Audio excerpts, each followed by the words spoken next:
ਅੱਜ CNN ਨੇ ਇੱਕ ਰਿਪੋਰਟ ਪੇਸ਼ ਕੀਤੀ ਇਕੋਨਮੀ ਦੇ ਨਾਲ ਸੰਬੰਧਿਤ। ਉਹ ਕਹਿੰਦੇ ਵੀ ਅਮਰੀਕਾ ਨੇ ਕਹਿੰਦੇ ਵੀ ਉਹ ਸ਼ਾਇਦ ਕੰਮ ਕਰਤਾ ਹੈ ਜਿਹੜਾ ਰਾਈਟ ਨਾਓ ਇੰਪੋਸੀਬਲ ਮੰਨਿਆ ਜਾ ਰਿਹਾ ਸੀਗਾ। ਅਵੋਇਡ ਰਿਸੈਸ਼ਨ, ਵੀ ਰਿਸੈਸ਼ਨ ਤੋਂ ਕਹਿੰਦੇ ਵੀ ਸ਼ਾਇਦ ਬਚਾਅ ਹੋ ਗਿਆ ਹੋਵੇ। ਪਿਛਲੇ ਕੁਝ ਕੁ ਸਾਲਾਂ ਤੋਂ 2 ਸਾਲਾਂ ਤੋਂ ਆਪਾਂ ਜਿਹੜਾ ਯੂਐਸ ਦੇ ਵਿੱਚ ਰਿਸੈਸ਼ਨ ਦੀ ਚਰਚਾ ਜਿਹੜੀ ਆ ਉਹ ਬਹੁਤ ਸੁਣੀ। ਇਹ ਉਹੀ ਅਰਥ ਸ਼ਾਸਤਰੀ ਆ ਜਿਹੜੇ ਪਹਿਲੋਂ ਕਹਿੰਦੇ ਸੀਗੇ ਵੀ ਰਿਸੈਸ਼ਨ ਆ ਸਕਦਾ ਆ। ਐਜ਼ ਇਟ ਇਜ਼ ਆਪਾਂ ਤੁਹਾਨੂੰ ਉਹਨਾਂ ਦੀਆਂ ਰਿਪੋਰਟਾਂ ਪੜ੍ਹ ਕੇ ਜਿਹੜੀਆਂ ਉਹ ਦੱਸਦੇ ਰਹੇ ਵੀ ਉਹਨਾਂ ਦਾ ਕੀ ਜਿਹੜਾ ਇਸ ਟਾਈਮ ਮੰਨਣਾ ਆ। ਹੁਣ ਲੱਗਦਾ ਵੀ ਉਹਨਾਂ ਦੇ ਥੋੜੇ ਖਿਆਲਾਤ ਆ ਉਸ ਦੇ ਵਿੱਚ ਬਦਲਾਅ ਹੋਇਆ ਆ। ਅੱਜ ਇਹਨਾਂ ਨੇ ਜਿਹੜੀ ਇਹ ਰਿਪੋਰਟ ਦੇ ਵਿੱਚ ਇਹ ਚੀਜ਼ ਆਖੀ ਆ ਵੀ ਨਵੇਂ ਪ੍ਰੈਜ਼ੀਡੈਂਸ਼ੀਅਲ ਇਲੈਕਸ਼ਨ ਜਿਹੜਾ ਸਾਈਕਲ ਆ ਉਸ ਤੋਂ ਪਹਿਲਾਂ ਇਹ ਜਿਹੜਾ ਉਹ ਲੱਗ ਰਿਹਾ ਹੈ ਵੀ ਸ਼ਾਇਦ ਰਿਸੈਸ਼ਨ ਤੋਂ ਬਚਾਅ ਹੋ ਗਿਆ। ਪਰ ਨਾਲ ਹੀ ਵਿੱਚ ਉਹ ਕਹਿੰਦੇ ਵੀ absolutely anything can happen. Economy ਦੇ ਵਿੱਚ ਕਹਿੰਦੇ ਵੀ ਕੁਛ ਵੀ ਜਿਹੜਾ ਉਹ ਹੋ ਸਕਦਾ ਹੈ ਵਰਲਡ ਦੀ ਇਕੋਨਮੀ ਦੇ ਵਿੱਚ। ਸੋ ਕਹਿੰਦੇ ਵੀ ਸਰਟਨ ਕੁਛ ਨਹੀਂ ਆ, ਪਰ ਹਾਲ ਦੀ ਘੜੀ ਅੰਦਾਜ਼ੇ ਜਿਹੜੇ ਆ ਉਹ ਇਹ ਲਾਏ ਜਾ ਰਹੇ ਸੀਗੇ ਵੀ ਆਪਾਂ ਕਹਿੰਦੇ ਵੀ ਸਾਰੇ ਉਹਨਾਂ ਇਕੋਨੋਮਿਸਟ ਨੂੰ ਬਹੁਤ ਕਲੋਜ਼ਲੀ ਉਦੋਂ ਵਾਚ ਕੀਤਾ ਜਿਹੜੇ ਪ੍ਰੈਡਿਕਟ ਕਰ ਰਹੇ ਸੀਗੇ ਵੀ ਰਿਸੈਸ਼ਨ ਤਾਂ ਆ ਰਿਹਾ ਹੈਗਾ ਆ, ਵੀ ਇਹ ਆਉਣਾ ਹੀ ਆਉਣਾ ਹੈਗਾ ਆ। ਪਰ ਕਹਿੰਦੇ ਵੀ ਸਾਲ ਲੰਘ ਗਿਆ, ਉਹਨਾਂ ਨੇ ਆਪਣੇ ਫੋਰਕਾਸਟ ਰਿਵਾਈਜ਼ ਕੀਤੇ। ਇਹ ਤੋਂ ਪਹਿਲਾਂ ਵੀ ਉਹ ਮਾਈਲਡ ਰਿਸੈਸ਼ਨ ਵੱਲ ਨੂੰ ਜਿਹੜਾ ਆ ਉਹਨਾਂ ਨੇ ਇਹ ਕਹਿਣਾ ਸ਼ੁਰੂ ਕਰ ਦਿੱਤਾ। ਹੁਣ ਜਦੋਂ ਫੈਡਰਲ ਰਿਜ਼ਰਵ ਆ ਉਹਨਾਂ ਨੇ ਰਿਸੈਸ਼ਨ ਦਾ ਨੈਰੇਟਿਵ ਉਹ ਟੋਟਲੀ ਜਿਹੜਾ ਉਹ ਛੱਡ ਦਿੱਤਾ। ਉਹ ਜੈਨਟ ਯੈਲਨ ਉਹਨਾਂ ਦੇ ਪਿਛਲੇ ਕੁਝ ਮਹੀਨਿਆਂ ਦੇ ਬਿਆਨ ਫੜ ਕੇ ਦੇਖ ਲਓ, ਫੈਡਰਲ ਰਿਜ਼ਰਵ ਦੇ ਚੇਅਰ ਜਰੋਮ ਪਾਵਲ ਉਹਨਾਂ ਦੇ ਬਿਆਨ ਫੜ ਕੇ ਦੇਖ ਲਓ, ਉਹਨਾਂ ਦੇ ਮੂੰਹੋਂ ਤੇ ਇਹਨਾਂ ਦੇ ਨਾਲ ਜਿਹੜੇ ਹੋਰ ਅਰਥ ਸ਼ਾਸਤਰੀ ਆ ਉਹਨਾਂ ਦੇ ਮੂੰਹੋਂ ਤੁਹਾਨੂੰ ਹੁਣ ਬਿਆਨ ਸੁਣਨ ਨੂੰ ਮਿਲਦੇ ਆ ਵੀ ਅਮਰੀਕਾ ਦੇ ਵਿੱਚ ਸੌਫਟ ਲੈਂਡਿੰਗ ਹੋ ਰਹੀ ਆ। ਹੁਣ ਇਹ ਇੱਕ ਕਹਿੰਦੇ ਵੀ ਪਿਛਲੇ 20 ਮਹੀਨੇ 24 ਮਹੀਨਿਆਂ ਤੋਂ ਜੋ ਕੁਛ ਇਹ ਰਾਮ ਰੌਲਾ ਜਿਹੜਾ ਉਹ ਪੈਂਦਾ ਰਿਹਾ ਆ, ਰੌਲਾ ਰੱਪਾ ਜਿਹੜਾ ਪੈਂਦਾ ਰਿਹਾ ਆ ਵੀ ਅਮਰੀਕਾ ਦੀ ਇਕੋਨਮੀ ਕਿਸ ਪਾਸੇ ਵੱਲ ਨੂੰ ਜਿਹੜੀ ਉਹ ਜਾਣੀ ਆ, ਉਹਦੇ ਵਿੱਚ ਤਾਂ ਹੁਣ ਪਤਾ ਨਹੀਂ ਕੀ ਹੋਣਾ ਆ, ਅੱਗੇ ਭਵਿੱਖ ਦਾ ਪਤਾ ਨਹੀਂ ਆ। ਪਰ ਹੁਣ ਇਹ ਪ੍ਰੈਡਿਕਟ ਕਹਿਣਾ ਇਹਨਾਂ ਨੇ ਸ਼ੁਰੂ ਕਰ ਦਿੱਤਾ ਆ ਇਸ ਇਲੈਕਸ਼ਨ ਈਅਰ ਤੋਂ ਪਹਿਲਾਂ ਵੀ ਅਮਰੀਕਾ ਦੇ ਵਿੱਚ ਰਿਸੈਸ਼ਨ ਨੂੰ ਸ਼ਾਇਦ ਜਿਹੜਾ ਆ ਉਹ ਅਵੋਇਡ ਕਰ ਲੈਣਗੇ। GDP ਗਰੋਥ ਦੇ ਜਿਹੜੇ ਆંકੜੇ ਪੇਸ਼ ਕੀਤੇ ਜਾ ਰਹੇ ਆ, ਗਰੋਥ ਦੇ ਜਿਹੜੇ ਆંકੜੇ ਆ ਰਹੇ ਆ, ਅਨਇੰਪਲੋਇਮੈਂਟ ਦੇ ਜਿਹੜੇ ਉਹ ਆંકੜੇ ਆ ਰਹੇ ਆ, ਤੇ ਉਸ ਤੋਂ ਨਾਲ ਜਦੋਂ ਫੈਡ ਚੇਅਰ ਨੇ ਪਿਛਲੇ ਵੀਕ ਦੇ ਵਿੱਚ ਇਹ ਕਿਹਾ ਵੀ ਅਸੀਂ ਇਨਫਲੇਸ਼ਨ ਦੇ ਉੱਤੇ ਕਾਫੀ ਹੱਦ ਤੱਕ ਕਾਬੂ ਪਾ ਲਿਆ ਆ, 2% ਤੱਕ ਤਾਂ ਅਸੀਂ ਉਸ ਨੂੰ ਲੈ ਕੇ ਆਉਣਾ ਹੀ ਆਉਣਾ ਆ, ਪਰ ਫਿਰ ਵੀ ਉਸ ਦੇ ਬਾਵਜੂਦ ਅਸੀਂ ਇੰਟਰਸਟ ਰੇਟ ਦੇ ਵਿੱਚ ਹੋਰ ਵਾਧਾ ਨਾ ਕਰਕੇ ਅਗਲੇ ਸਾਲ ਦੇ ਵਿੱਚ ਕਟੌਤੀਆਂ ਵੱਲ ਨੂੰ ਜਿਹੜਾ ਉਹ ਸੋਚ ਰਹੇ ਆ। ਸੋ ਉਹਦੇ ਨਾਲ ਜਿਹੜੀ ਮਾਰਕੀਟ ਆ ਉਸ ਦੇ ਵਿੱਚ ਕਾਫੀ ਜ਼ਿਆਦਾ ਜਿਹੜਾ ਆ ਉਹ ਉਛਾਲ ਵੀ ਜਿਹੜਾ ਉਹ ਆਪਾਂ ਸਟਾਕਸ ਦੇ ਵਿੱਚ ਜਿਹੜਾ ਉਹ ਦੇਖਿਆ ਸੀਗਾ। ਸੋ ਹੁਣ ਦੇਖੋ ਅੱਗੇ ਹਰਜੋਤ ਸਿੰਘ ਜੀ ਕੀ ਬਣਦਾ ਆ, ਪਰ ਹੁਣ ਪ੍ਰੈਡਿਕਟ ਇਹ ਕੀਤਾ ਜਾ ਰਿਹਾ ਆ ਵੀ ਰਿਸੈਸ਼ਨ ਨੂੰ ਅਵੋਇਡ ਕੀਤਾ ਜਾ ਸਕਦਾ ਆ। ਇਹ ਦੇਖੋ ਕੋਈ ਪੱਥਰ ਤੇ ਲਕੀਰ ਨਹੀਂ ਆ, ਇਕੋਨਮੀ ਦੇ ਵਿੱਚ ਉਤਾਰ ਚੜਾਵ ਚੱਲਦੇ ਰਹਿੰਦੇ ਆ। ਜੇ ਅੱਜ ਟਾਈਮ ਸਹੀ ਚੱਲ ਰਿਹਾ ਆ, ਆਉਣ ਵਾਲੇ ਸਮੇਂ 'ਚ ਕਿੱਦਾਂ ਦਾ ਹੋਊਗਾ ਇਹਦੀ ਗਰੰਟੀ ਕੋਈ ਨਹੀਂ ਆ। ਪਰ ਹਮੇਸ਼ਾ ਹੀ ਮਾੜੇ ਵਕਤ ਦੇ ਲਈ ਆਪਾਂ ਨੂੰ ਆਪਣੇ ਆਪ ਨੂੰ ਤਿਆਰ ਕਰਕੇ ਰੱਖਣਾ ਹੀ ਪੈਣਾ ਆ। ਇਹ ਨੰਬਰਾਂ ਦਾ ਝੋਲ ਤੁਹਾਨੂੰ ਆਪਾਂ ਪਹਿਲਾਂ ਵੀ ਦੱਸਿਆ ਸੀਗਾ ਵੀ ਜਿਹੜੇ ਆਪਾਂ ਅਜੇ ਵੀ ਸੋਚਦੇ ਆ ਜਿਹੜੇ ਪ੍ਰੀ ਕੋਵਿਡ ਪ੍ਰਾਈਸਿਸ ਤੇ ਆਪਾਂ ਪਹੁੰਚੀਏ, ਪਰ ਇਹ ਜਿਹੜੇ ਇਨਫਲੇਸ਼ਨ ਦੇ ਆંકੜੇ ਆ ਇਹ ਆਪਾਂ ਨੂੰ ਹੁਣ 2022 ਦੇ ਮੁਤਾਬਕ ਜਿਹੜੇ ਉਹ ਦੱਸੇ ਜਾ ਰਹੇ ਆ, ਨਾ ਕਿ 2020 ਜਾਂ 2021 ਦੇ ਮੁਤਾਬਕ। ਉਸ ਦੇ ਆਧਾਰ ਦੇ ਨਾਲ ਦੇਖੀਏ ਤਾਂ ਚੀਜ਼ਾਂ ਅਜੇ ਵੀ 8-8, 9-9, 10-10% ਜਿਹੜੀਆਂ ਉਹ ਮਹਿੰਗੀਆਂ ਆ।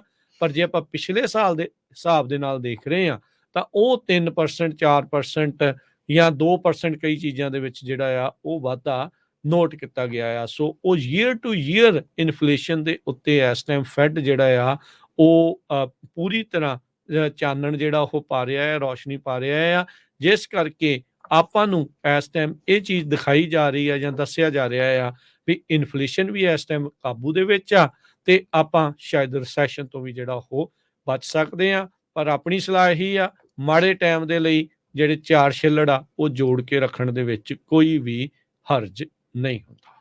ਤੇ ਇਹਦਾ ਮੈਂ ਦੂਸਰਾ ਪੱਖ ਵੀ ਤੁਹਾਨੂੰ ਦੱਸਦਾ ਜਾਵਾਂ। ਬਹੁਤ ਸਾਰੇ ਜਿਹੜੇ ਸਾਡੇ ਸਰੋਤੇ ਆ ਖੁਸ਼ ਨਾ ਹੋਇਓ ਵੀ ਇਹਨੂੰ ਕੰਟਰੋਲ 'ਚ ਕਰ ਲਿਆ ਗਿਆ ਹੈ। CNBC ਨੇ ਅੱਜ ਇੱਕ ਸਪੈਸ਼ਲ ਰਿਪੋਰਟ ਛਾਪੀ ਆ, ਉਹਦਾ ਤੁਸੀਂ ਅੰਦਾਜ਼ਾ ਲਾ ਲਓਗੇ ਵੀ ਕੀ ਕੁਝ ਵਾਪਰ ਰਿਹਾ ਹੈਗਾ ਆ। ਕਿਤੇ ਇਹ ਤਾਂ ਨਹੀਂ ਵੀ ਇਹ ਜਿਹੜੀ ਰਿਪੋਰਟ ਆ ਜਿਹੜੀ ਰਾਜਕਨਵੀਰ ਸਿੰਘ ਉਹਨਾਂ ਨੇ ਸਾਂਝੀ ਕੀਤੀ ਹੈ ਇਸ ਕਰਕੇ ਤਾਂ ਨਹੀਂ ਵੀ ਮੂਹਰੇ ਛੁੱਟੀਆਂ ਆ ਰਹੀਆਂ ਉਹਦੇ ਵਿੱਚ ਲੋਕ ਖਰੀਦੋ ਫਰੋਖਤ ਕਰ ਲੈਣ। ਖਰੀਦਣ। 62% American paycheck to paycheck live ਕਰ ਰਹੇ ਆ ਅੱਜ ਦੀ ਡੇਟ ਦੇ ਵਿੱਚ ਬਹੁਤ ਵੱਡਾ ਨੰਬਰ ਆ। ਇਹ ਸੀਐਨਬੀਸੀ ਨੇ ਅੱਜ ਰਿਪੋਰਟ ਕੀਤਾ ਆ 62% Americans are living paycheque to paycheque. ਤੇ ਕ੍ਰੈਡਿਟ ਕਾਰਡਾਂ ਦਾ ਇੰਨਾ ਜ਼ਿਆਦਾ ਜਿਹੜਾ ਕਰਜ਼ਾ ਹੋ ਗਿਆ ਆ, ਕਹਿੰਦੇ ਵੀ ਅਮਰੀਕਾ ਦੀ ਹਿਸਟਰੀ ਦੇ ਵਿੱਚ ਇੰਨਾ ਕਰਜ਼ਾ ਕਦੇ ਹੋਇਆ ਨਹੀਂ ਹੈਗਾ। ਹੌਲੀਡੇ ਸਪੈਂਡਿੰਗ ਜੇ ਦੇਖਦੇ ਜਾਈਏ ਨਵੰਬਰ 1 ਤੋਂ ਲੈ ਕੇ ਦਸੰਬਰ 31 ਤੱਕ ਕਹਿੰਦੇ ਵੀ 3% ਤੋਂ ਵੱਧ ਕੇ 4% ਤਾਈਂ ਹੋ ਜਾਣੀ ਆ ਪਿਛਲੇ ਸਾਲ ਦੇ ਮੁਕਾਬਲੇ। 957.3 ਬਿਲੀਅਨ ਤੋਂ ਵੱਧ ਕੇ 966.6 ਬਿਲੀਅਨ ਡਾਲਰ ਦੀ ਜੋ ਪਰਚੇਜ਼ਿੰਗ ਆ ਇਹ ਇਹਨਾਂ ਛੁੱਟੀਆਂ ਦੇ ਸੀਜ਼ਨ ਦੇ ਵਿੱਚ ਹੋਣੀ ਆ, ਨੈਸ਼ਨਲ ਰੀਟੇਲ ਫੈਡਰੇਸ਼ਨ ਨੇ ਦੱਸਿਆ ਹੈਗਾ। ਕ੍ਰੈਡਿਟ ਕਾਰਡ ਦਾ ਜਿਹੜਾ ਕਰਜ਼ਾ ਆ ਉਹ 1 ਟ੍ਰਿਲੀਅਨ ਡਾਲਰ ਦਾ ਹੋ ਗਿਆ। 96% ਜਿਹੜੇ ਸ਼ਾਪਰਸ ਆ ਉਹ ਕਹਿੰਦੇ ਆ ਵੀ ਜਿੰਨਾ ਕੁ ਸਾਡੇ ਕੋਲ ਪੈਸੇ ਆ ਉਹਦੇ ਨਾਲੋਂ ਜ਼ਿਆਦਾ ਅਸੀਂ ਸਪੈਂਡ ਕਰਨ ਜਾ ਰਹੇ ਹਾਂ। ਇਹ TD ਬੈਂਕ ਦੇ ਇੱਕ ਸਰਵੇ ਨੇ ਦੱਸਿਆ ਹੈਗਾ। ਸਿਰਫ 23% ਲੋਕ ਕਹਿ ਰਹੇ ਆ ਵੀ ਜਿੰਨਾ ਕੁ ਅਸੀਂ ਕ੍ਰੈਡਿਟ ਕਾਰਡ ਤੇ ਕਰਜ਼ਾ ਚੱਕਾਂਗੇ ਉਹ 1 ਤੋਂ ਲੈ ਕੇ 2 ਮਹੀਨੇ ਦੇ ਵਿੱਚ ਵਾਪਸ ਕਰਾਂਗੇ। ਬਾਕੀ ਕਹਿੰਦੇ ਵੀ ਸਾਨੂੰ ਪਤਾ ਨਹੀਂ ਅਸੀਂ ਕਦ ਇਹ ਜੋ ਕਰਜ਼ਾ ਲੈਣ ਜਾ ਰਹੇ ਆ, ਕ੍ਰੈਡਿਟ ਕਾਰਡਾਂ ਤੇ ਸਮਾਨ ਖਰੀਦਣ ਜਾ ਰਹੇ ਆ, ਇਹ ਕਦੋਂ ਮੋੜਨਾ ਵਾਪਸ ਕਿੱਦਾਂ। ਕਰਾਂਗੇ। Yeah. ਕ੍ਰੈਡਿਟ ਕਾਰਡ ਡੈਪਟ, ਜੋ ਕ੍ਰੈਡਿਟ ਕਾਰਡ ਦਾ ਕਰਜ਼ਾ ਹੈ ਇਹ ਫਾਈਨੈਂਸ਼ੀਅਲ ਡਿਸਟ੍ਰੈਸ ਪੈਦਾ ਕਰਦਾ। ਆਪਾਂ ਸਾਰੇ ਦੇਖਦੇ ਹਾਂ ਵੀ ਜੇ ਜਦੋਂ ਵੀ ਆ ਜੇਬ ਚ ਕ੍ਰੈਡਿਟ ਕਾਰਡ ਕੱਢੋ, ਯੂਜ਼ ਕਰੋ, ਜੇ ਤੁਹਾਡੇ ਜੇਬ ਚ ਕੈਸ਼ ਹੋਵੇ ਬੰਦਾ ਸੋਚਦਾ ਇੰਨੇ ਰਹਿ ਗਏ ਤੇ ਮੇਬੀ ਥੋੜਾ ਜਿਹਾ ਬਚ ਕੇ ਚੱਲੋ, ਹਨਾ। ਕ੍ਰੈਡਿਟ ਕਾਰਡ ਦੀ ਲਿਮਿਟ ਅੱਜ ਕੱਲ ਤੁਹਾਨੂੰ ਪਤਾ ਹੀ ਆ 15, 20, 25, 30 ਹਜ਼ਾਰ ਤਾਈਂ ਉਹ ਵਧਾਈ ਜਾਂਦੇ ਹੈਗੇ ਆ। ਸੋ ਏਲੀਆ ਡਡਮ ਕਰਕੇ ਇੱਕ ਲੈਂਡਿੰਗ ਕਲੱਬ ਦੇ ਐਕਸਪਰਟ ਹੈਗੇ, ਫਾਈਨੈਂਸ਼ੀਅਲ ਮਨੀ ਐਕਸਪਰਟ, ਉਹਨਾਂ ਨੇ ਇਹ ਕਿਹਾ ਆ ਵੀ ਕ੍ਰੈਡਿਟ ਕਾਰਡਸ ਬਹੁਤ ਸਾਰੇ ਲੋਕਾਂ ਨੂੰ ਸਾਰੀ ਜ਼ਿੰਦਗੀ ਕਰਜ਼ੇ ਵਿੱਚ ਹੀ ਰੱਖਦੇ ਆ, ਕਿਉਂਕਿ ਆਪਾਂ ਚੈੱਕ ਨਹੀਂ ਕਰਦੇ। ਕ੍ਰੈਡਿਟ ਕਾਰਡ ਦੀ ਪੇਮੈਂਟ ਤੁਹਾਡੀ ਇੱਕ ਦਿਨ ਵੀ ਲੇਟ ਹੋ ਜਾਏ ਤੇ ਉਹ ਕੋਈ $29, $39, $50 ਤੱਕ ਵੀ ਪਲੰਟੀ ਪਾਉਂਦੇ, ਪਲੱਸ ਇੰਟਰਸਟ ਰੇਟ। ਕ੍ਰੈਡਿਟ ਕਾਰਡਾਂ ਦੇ ਇੰਟਰਸਟ ਰੇਟ 29% ਤੱਕ ਪਹੁੰਚੇ ਹੋਏ ਹੈਗੇ ਆ। ਸੋ 74% ਅਮਰੀਕਨ ਜੋ ਆ ਸਟ੍ਰੈਸ ਆਊਟ ਆ ਆਪਣੇ ਫਾਈਨੈਂਸਿਸ ਦੇ। ਇੱਥੋਂ ਅੰਦਾਜ਼ਾ ਲਾ ਲਓ ਵੀ 4 ਵਿੱਚੋਂ 3 ਜਾਣੇ ਅਮਰੀਕਨ ਉਹ ਇਸ ਟਾਈਮ ਫਿਕਰ ਚ ਆ ਵੀ ਮੈਂ ਆਪਣੇ ਫਾਈਨੈਂਸਿਸ ਆ ਕਿੱਦਾਂ ਰੈਂਟ ਦੇਣਾ, ਕਿੱਦਾਂ ਕਾਰਾਂ ਦੀਆਂ ਪੇਮੈਂਟ, ਕਿੱਦਾਂ ਹੋਰ ਜਿਹੜਾ ਖਰਚਾ ਕਰਨਾ ਹੈਗਾ। ਇਹ CNBC ਦੇ ਜੋ ਫਾਈਨੈਂਸ਼ੀਅਲ ਸਰਵੇ ਆ ਉਹਨਾਂ ਦੇ ਮੁਤਾਬਕ ਆਇਆ ਹੈ। ਜੀ ਬਿਲਕੁਲ। ਇਸ ਟਾਈਮ ਵੀ ਇਸ ਸਾਲ ਜਿਹੜੀਆਂ ਹੁਣ ਛੁੱਟੀਆਂ ਦੇ ਵਿੱਚ ਲੋਕਾਂ ਨੇ ਜਿਹੜੇ ਇਹ ਅਨੁਮਾਨਿਤ ਕੀਤਾ ਜਾ ਰਿਹਾ, ਕਿਉਂਕਿ ਚੀਜ਼ਾਂ ਮਹਿੰਗੀਆਂ ਬਹੁਤ ਆ, ਸਮਾਨ ਘੱਟ ਖਰੀਦਣਾ ਆ ਪਰ ਖਰਚਾ ਜਿਹੜਾ ਉਹਨਾਂ ਦਾ ਉਹ ਜ਼ਿਆਦਾ ਹੋਣ ਵਾਲਾ ਆ। ਕ੍ਰੈਡਿਟ ਕਾਰਡ ਦੇ ਜਿਹੜੇ ਡੈਟ ਦਾ ਇਹ ਚਿੰਤਾ ਜਿਹੜੀ ਉਹ ਜ਼ਰੂਰ ਹਰ ਇੱਕ ਨੂੰ ਜਿਹੜੀ ਉਹ ਸਤਾ ਰਹੀ ਆ। ਇੱਕ ਦਿਨ ਸਾਰੇ ਜਾਣੇ ਇਹ ਐਕਸਪੈਰੀਮੈਂਟ ਕਰਕੇ ਦੇਖਿਓ, ਜਿੰਨੇ ਵੀ ਜਿਹੜੇ ਤੁਸੀਂ ਸੁਣ ਦੇਖ ਰਹੇ ਆ, ਵੀ ਡੈਬਿਟ ਕਾਰਡ ਲੈ ਕੇ ਜਾਇਓ ਜਾਂ ਜੇਬ 'ਚ ਕੈਸ਼ ਪਾ ਕੇ ਲੈ ਕੇ ਜਾਇਓ ਵੀ ਅੱਜ ਮੈਂ ਇੰਨੇ ਡਾਲਰ ਜਿਹੜੇ ਉਹ ਖਰਚਣੇ ਆ। ਜਦੋਂ ਕੈਸ਼ ਤੁਸੀਂ ਦਓਗੇ ਜਾਂ ਡੈਬਿਟ ਕਾਰਡ ਵਰਤੋਗੇ ਫਿਰ ਤੁਹਾਨੂੰ ਪਤਾ ਲੱਗਣਾ ਉਹ ਅੱਛਾ ਇੰਨੀ ਜਲਦੀ ਘਟ ਵੀ ਗਏ, ਆਹੀ ਕੁਛ ਜਿਹੜਾ ਆ ਉਹ ਪੱਲੇ ਜਿਹੜਾ ਉਹ ਰਹਿ ਗਿਆ ਆ। ਸੋ ਫਿਰ ਅੰਦਾਜ਼ਾ ਜਿਹੜਾ ਅਸਲ ਦੇ ਵਿੱਚ ਹੋਣਾ ਹੈ। ਕ੍ਰੈਡਿਟ ਕਾਰਡ ਕਈ ਵਾਰੀ ਆਪਾਂ ਨੂੰ ਨਾ ਸ਼ੀਲਡ ਕਰ ਦਿੰਦਾ ਆ, ਆਪਾਂ ਨੂੰ ਪਤਾ ਨਹੀਂ ਲੱਗਦਾ ਵੀ ਆਪਾਂ ਕਿੰਨਾ ਜਿਹੜਾ ਉਹ ਖਰਚਾ ਅਜਾਈਂ ਕਰੀ ਜਾ ਰਹੇ ਹਾਂ। ਪਤਾ ਨਹੀਂ ਕਿੰਨੀਆਂ ਕੁ ਮੈਂਬਰਸ਼ਿਪਾਂ ਜਿਹੜੀਆਂ ਆ ਲੋਕਾਂ ਦੀਆਂ ਚੱਲ ਰਹੀਆਂ ਹੁੰਦੀਆਂ, ਕਈਆਂ ਦੀਆਂ 2-2 ਚੱਲ ਰਹੀਆਂ ਹੁੰਦਾ, ਉਹ ਵੀ ਨਹੀਂ ਪਤਾ ਲੱਗਦਾ। ਸੋ ਭਾਈ ਇਹ ਸਾਰੀਆਂ ਚੀਜ਼ਾਂ ਨੂੰ ਬਹੁਤ ਧਿਆਨ ਦੇ ਨਾਲ ਖੁਦ ਵੀ ਜਿਹੜਾ ਉਹ ਦੇਖੋ।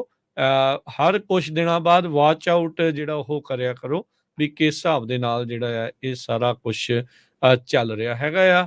ਜਦੋਂ ਕ੍ਰੈਡਿਟ ਤੁਸੀਂ ਤੁਹਾਡੇ ਸਿਰ ਦੇ ਉੱਤੇ ਕਰਜ਼ਾ ਵਧਣਾ ਸ਼ੁਰੂ ਹੋਇਆ, ਤੁਸੀਂ ਪੇਮੈਂਟਾਂ ਮਿਸ ਕਰਨੀਆਂ ਸ਼ੁਰੂ ਕਰੀਆਂ, ਤੁਹਾਡਾ ਕ੍ਰੈਡਿਟ ਸਕੋਰ ਇੱਕਦਮ ਥੱਲੇ ਡਿੱਗ ਪੈਣਾ।